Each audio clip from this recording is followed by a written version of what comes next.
কেমন আছো আমার প্রিয় সকল বন্ধুরা? এই দেখুন আমি আজকে সোমবারের নিরামিষ মেনু নিয়ে তোমাদের সামনে চলে আসলাম। এখানে আছে সয়াবিন তরকারি। সয়াবিন খেতে কে কে পছন্দ করো আমাকে বলবে কিন্তু, ঠিক আছে?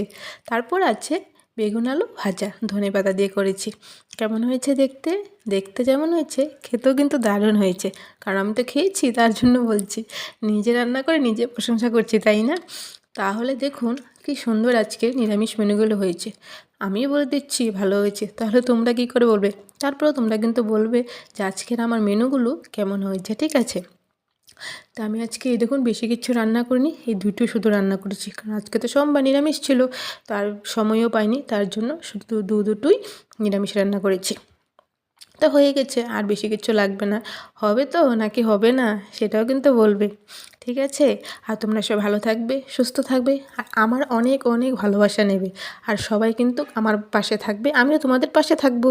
কেমন আছো আমার প্রিয় সকল বন্ধুরা? এই দেখুন আমি আজকে সোমবারের নিরামিষ মেনু নিয়ে তোমাদের সামনে চলে আসলাম। এখানে আছে সয়াবিন তরকারি। সয়াবিন খেতে কে কে পছন্দ করো আমাকে বলবে কিন্তু, ঠিক আছে? তারপর আছে বেগুন আলু ভাজা, ধনেপাতা দিয়ে করেছি। কেমন হয়েছে দেখতে? দেখতে যেমন হয়েছে খেতেও কিন্তু দারুণ হয়েছে, কারণ আমি তো খেয়েছি তার জন্য বলছি। নিজে রান্না করে নিজে প্রশংসা করছি, তাই না? তাহলে দেখুন কি সুন্দর আজকে নিরামিষ মেনুগুলো হয়েছে। আমি বলে দিচ্ছি ভালো হয়েছে, তাহলে তোমরা কী করে বলবে? তারপরেও তোমরা কিন্তু বলবে যে আজকের আমার মেনুগুলো কেমন হয়েছে, ঠিক আছে? তা আমি আজকে এই দেখুন বেশি কিছু রান্না করিনি, এই দুটো শুধু রান্না করেছি, কারণ আজকে তো সোমবার নিরামিষ ছিল, তার সময়ও পাইনি, তার জন্য শুধু দুটোই নিরামিষ রান্না করেছি। তো হয়ে গেছে, আর বেশি কিছু লাগবে না। হবে তো নাকি হবে না সেটাও কিন্তু বলবে, ঠিক আছে?